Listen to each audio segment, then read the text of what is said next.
I'm ForNoGoodreason, and recently, if you've been watching the channel, the internet, not just YouTube, but Discord and Twitter, I'm sure if I looked Instagram as well, but we'll be looking at the first three just today. That I keep hearing that there's things I really don't want to have to worry about having to reformat my hard drive for if I go on Instagram. I'm going to be tackling this from the greatest to least urgency. At least I know the first one's going to be the most urgent. I know you guys are busy. These videos run long, so if you don't have a lot of time, let's get to Twitter. With these 4 stellar winners here, I wasn't paying as much attention as I should have when I first looked into Wintergreen Wolf. I have peeked into his Twitter, which may have been one of the more adult-themed Twitters I've ever seen. I was distracted and tried to wrap up some of this other drama I had with this other YouTuber called Draconator about that same time. That gentleman convinced a 16-year-old to delete his Twitter instead of clearing up accusations about pedophilia, which I think should be very serious between a 16 and 18-year-old, which doesn't exactly mesh legally or medically to the best of my knowledge, though I am not a legal or medical expert. Do your own head work. Think you have all this power. You're nothing. You're no one, dude. There's no point to me giving you proof of pedophiles because you can't take pedophiles down. Because you don't have the power you've convinced yourself you do. I mean, there's plenty of cases to prove you wrong. Let's say Toon Critic, Victor Vortex, Dusky Novel that we all chased from the internet and from conventions. Power of evidence does a lot. Again, another story, another time. Regretfully, I passed off Wintergreen's Wolf to some less patient people than myself, and I suspect due to some of the more intense conversations that those men had, Wintergreen Wolf's account has been locked. Regretfully, not that I could show you much of Wintergreen's Twitter if it wasn't, but his Twitter account was a goldmine of animal lovers or moreover zoophiles. He was not made welcome, apparently. How unfortunate. I haven't looked at Insolent Young Pup, that's at Condom Mix. You know it's going to be on screen. Thanks to Lilith Lovett for this tidbit. Zoophiles on Twitter use this Z symbol. You know what, again, it'll be on screen. You guys will probably be able to correct me in the comments. I'm sure in their Twitter bio or name to identify each other. Be on the lookout. I was a bit confused looking at Drowster's Twitter on the surface, likely because I'm an unobservant jackass. I spent much of my time on this OBS recording looking into Ethical Z and someone else I found on his Twitter, Fleshman underscore fear of, has a Twitter dedicated to debate and advocacy for the acceptance and understanding the destigmatization of animal love. Animals speak at least to those who listen. There are a lot of thoughts designed for debate, and you guys may feel tempted to try and talk sense to some of these people. This is not Kero's people. They are not a skittering horde of cockroaches that will disperse when one simply flashes a flashlight upon these people. Ethical Z has carefully crafted a narrative of blocking anyone who can call BS on their phony baloney, and grabbing screenshots from none but the easiest of dullards to debunk. For example, Ethical Z grabbed this comment here from someone saying being gay is a choice. Outliers and other misfits will be attempted to attach themselves to other groups that have found their acceptance, to find a kinship, to find a support, to guilt you into backing them so they can find what others have found before them, which leads us to our second topic, which will lead us to Discord. This is a clip from Raging Golden Eagle's video he took down a couple years back, and he was hoping that no one would remember. Pepperidge Farm remembers. Have another case of fucking anime being considered child porn. And I'm of course going to be using our friends in the gay rights movements to make a lot of my points, or pretty much all of them actually. Now, I don't want to bore you with lots of clips from this video. I made it back in 2015. It will be linked down below. Long story short, I showed a friend, a guy named Hateful Tate, said Raging Eagle video. RGE was talking about a man who was charged with an aggravated offense of possessing CP, but Raving Gaunting Ego takes issue that this man was thrown with a non-aggravated charge of possessing lolicon. Now I'll spare you guys the autism. Long story short, the otaku in shining white knight armor took down his video. However, you can find FNGR's response in the description to get your fill afterwards. The point is, we did some digging afterwards and found out he had a Discord channel called Drama Magnet. One thing led to another and I decided to do some digging. Now a couple things I want to preface before we jump into this is that Discord banned material depicting minors in sexual acts, not the discussion. That is something something up to the discrepancy of the owners and administrators to decide what is appropriate and what is not in their own servers. If you're someone who feels violated because you're prohibited from discussing your interests, that's not their problem. Do it somewhere else or make your own server. Second, the images I'll be showing from this segment are either from searching the term lolly, which came up with 98 pages of results at the time I looked into this room, and from the lewd channel of this server. Believe me when I say I have only scratched the surface of this degeneracy. I have collected images of not just lollies and shotas, but of a mildly ambiguous spectrum of existential wanting, and that was only making it to late April of this year. Good lord. These images are censored to the best of my ability. If you come across something at any point that isn't, please feel free to comment with the appropriate timestamp. 90 goddamn pages. 90 pages of lolly and shota. That's depictions of underage girls and boys. Now, in the past, I have stated that I am not the hentai police. Such an endeavor would be fruitless, and most people, you normies, would always be willing to do the bare minimal before getting back to their own concerns. So let's make this simple. If these guys can get off on the animated child porn and don't go to the real thing, I think that's a win, don't you? I want you to listen to that. Raging Golden Eagle, in his definition, categorized lolly and shota as animated child pornography, seeing as how Raging Golden Eagle server has over 90 pages, sorry. Let's say even still images, not animations. You can see the censored versions on Hateful's channel. I really encourage you guys to check that out. Typically in situations like these, if I were to make a case for calling someone an advocate for child pornography, I would have to say allegedly, or it is likely, or in my opinion. It is a fact, Raging Golden Eagle, that you are advocating in your server by your own definition for child pornography, even if you were an advocate for lolicon, shota, or cub, and the like. At this point, I would encourage you, if you had any common sense whatsoever, that you would be stepping away from Raging Golden Eagle as fast as you could. I do wish to grab one more clip from Hateful's video that ties this together wonderfully.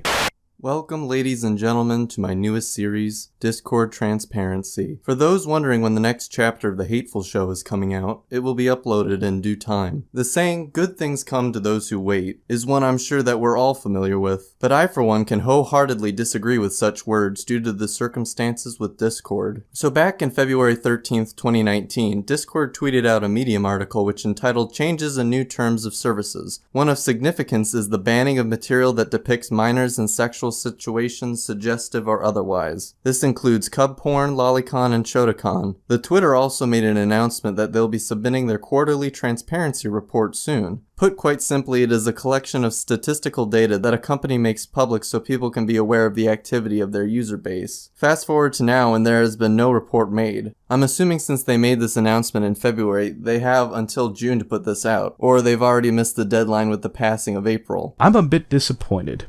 Hateful's video, Discord Transparency Report 1 Drama Magnet, has only 100 views. Please, I hope this series continues. I feel that it's essential. I'd prefer you all go watch it. If I can encourage you all to at least leave an upvote, it would be greatly appreciated. Also in regards to Discord, to start to segue to our last platform, Twitter, Nick Monroe is an online independent journalist whose Twitter recently was removed despite being on the platform for years without incident. Now, some of you might not like that I cited Ethan Ralph in this story, so from right to left, and this is not someone I am particularly fond of, Ian Miles Chung. Twitter has banned a conservative reporter who was openly trying to be less edgy and more newsy 3 years after being embroiled in Gamergate and other internet-based arguments. When it comes to the research, aggregation of political news, Nick Monroe is second to none.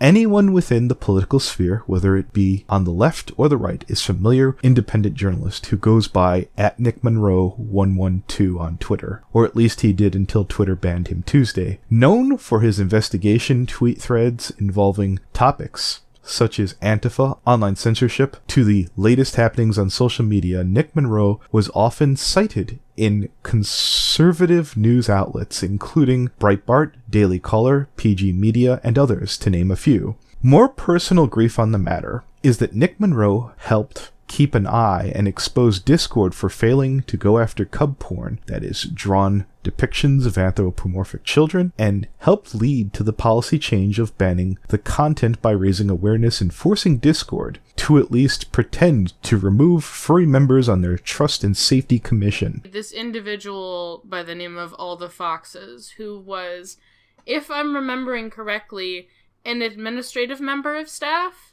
Mm-hmm. We don't know his current status of whether or not he still has a job. That's up in the air.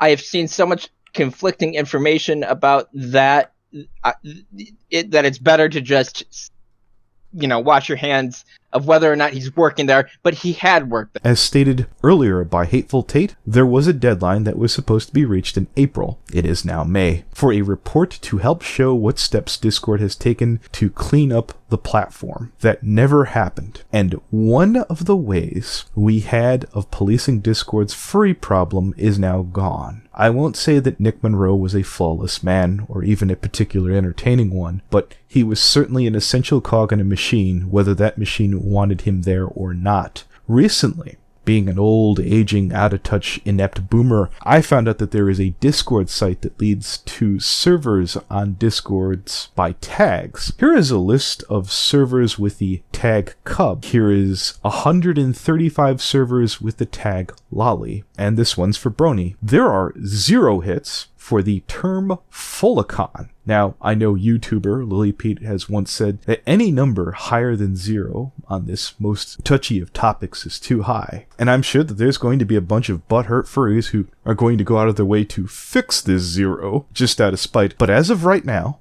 as it being May 29th, 2019, there are 0 Brony servers dedicated to the sexualization of MLP children on Discord. So Bronies, when you see a furry, let them know you're just a little bit better than them. As for Zoo, we have 9 servers dedicated on Discord. Check this out on your own. Let's look at this one here at the far left. The tags are Beast, Zoo, Zoophilia, Bestiality, and Animal Porn. And in the description, real videos, no BS. Only enter if you are 100% wish to view this. I want to bring up this video here from what no doubt feels like a couple months back. I want to encourage you all to reach out to Discord on Twitter and ask them, when the hell is that transparency report coming out? Thank you for your time. Follow-up. Are you ready for this? 6 hours later, after he sent the information in. Hi there. Please do not participate in mass reporting. Best Trek. Hey there.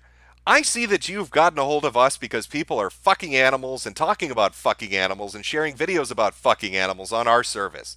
Our service, which is known to get rid of people who even say a naughty word. We just wanted to get back in touch with you and tell you to fuck off. Okay?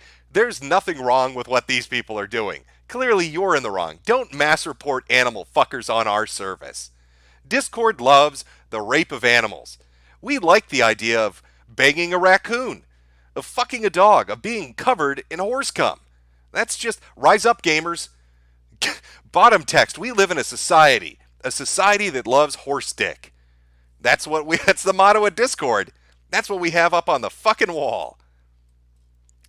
Now, you'd think I just want to follow it up. This has gone around for a while, too. I don't know why they covered out the name, but here's to give you another idea. This is from another person at Discord about another instance.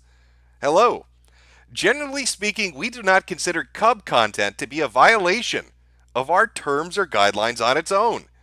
That being said, you should be aware that such content can be considered shocking for some, and it should be limited to channels marked not safe for work, and users should have an expectation of the content they will see in the channel before viewing it, i.e. a very clear channel name. You can read more about our terms and services here. And if you look at the bottom there, we do not consider cub to be a violation of our terms or guidelines. And you can see we've got a gay little fox looking back here. So we've got one guy that contacts Discord with a shit ton of fucking screen caps and video footage, showing people desperately trying to fuck animals and talking about how much they love fucking animals, and they're told not to mass flag. And then we've got other people contacting Discord because if you're unfamiliar with the term cub porn, it's the I don't know, the lolicon, shotacon version of animal fucking. When it comes to their artwork, cub porn is, I guess, prepubescent anthropomorphic animals getting gangbanged and shit. Contacts them and says, hey, this is some weird shit. Maybe you want to look into it. And they're told, nah, it's not a big deal, man. It's totally within the acceptable guidelines. We don't have a problem with that. Maybe that's a you issue. That's not an us issue. That's a you issue. Discord stands behind your right to jack off to prepubescent anthropomorphic creatures. You need to, bigot, go home.